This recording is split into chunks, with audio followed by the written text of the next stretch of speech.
Hello friends, आज हम सीखने वाले हैं रेशो एंड प्रोपोर्शन।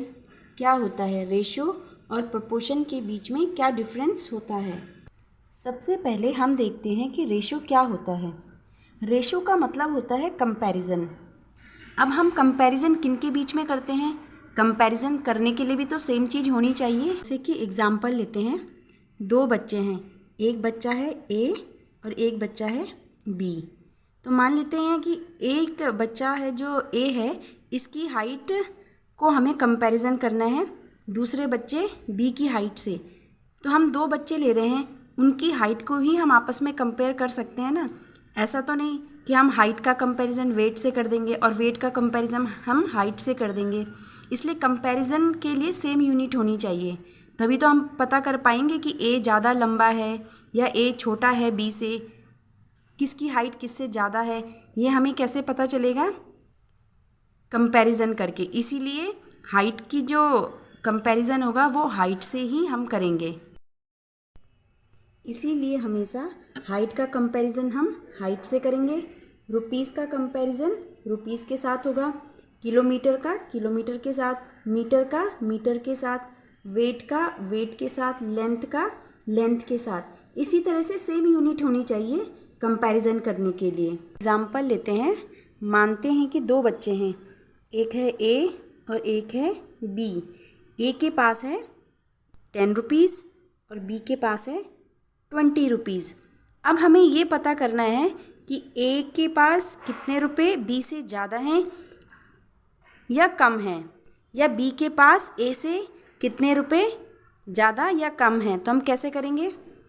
पहले हम ए का पता करते हैं कि ए के पास कितने रुपए हैं बी से। तो हम करेंगे 10 और 20, 10 वन जा 10, 10 टू जा 20, 1/2 यानी हाफ, यानी ए के पास बी से आधे पैसे हैं, हाफ हैं। और अगर हमें बी का फाइंड करना है तो कैसे करेंगे? बी के पास है 20 और ए के पास है 10, 10 टू जा 20, यानी बी के पास ए से डबल है, डबल पैसे हैं बी के पास ए से। तो इस तरह से हम कंपैरिजन करते हैं। तो हमारे पास ए और बी दो बच्चे हैं, ए के पास है 10 रुपीज़ और बी के पास है 20। अब हम क्या करते हैं, जो रेशो का साइन होता है उसको हम डबल डॉट से ऐसे डिनोट करते हैं। तो इसके बीच में भी साइन लगा लेते हैं। अब हम इसको कैंसिल कर सकते हैं, 10 वन जा 10, 10 टू जा 20। तो इनके बीच में क्या रेशो है? 1/2 का रेशो है। मतलब जो बी है उसके पास ए से डबल पैसे हैं।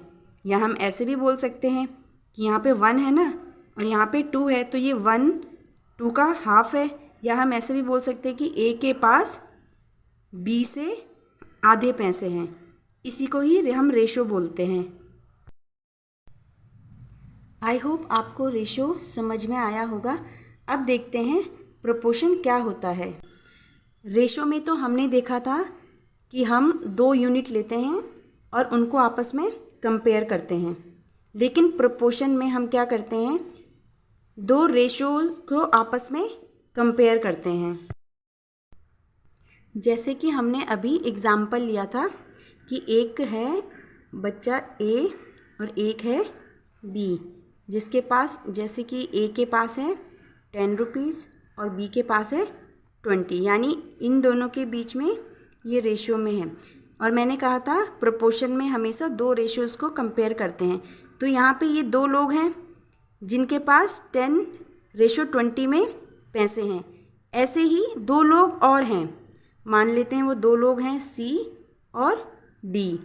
इनके पास जो पैसे हैं, सी के पास हैं 30 रुपीज़ और डी के पास हैं 60 रुपीज़। मान लेते हैं इनके जो बीच में रुपए हैं वो इस रेशो में हैं। और जो प्रोपोर्शन होता है उसका साइन होता है ऐसे, इस साइन से हम प्रोपोर्शन को डिनोट करते हैं। अब हम देखेंगे कि क्या ये रेशोज़ आपस में प्रोपोर्शनेट हैं या नहीं हैं। अगर ये रेशियोज आपस में इक्वल हुए तो मतलब ये प्रोपोर्शनेट हैं, अगर इक्वल नहीं हुए तो प्रोपोर्शनेट नहीं हैं। चेक करके देखते हैं। 10 1 जा 10, 10 2 जा 20, 30 1 जा 30, 30 2 जा 60। हम देख सकते हैं कि इनके बीच में जो रेशियोज हैं वो इक्वल हैं, मतलब ये आपस में प्रोपोर्शनेट हैं। यही डिफरेंस होता है रेशो और प्रोपोर्शन में। मतलब हम बोल सकते हैं कि A और B के बीच में 1/2 का रेशो है। सेम इसी तरह से C और D के बीच में भी 1/2 का रेशो है, मतलब ये रेशो और ये रेशो दोनों आपस में इक्वल हैं, तो इसका मतलब ये आपस में प्रोपोर्शनेट हैं।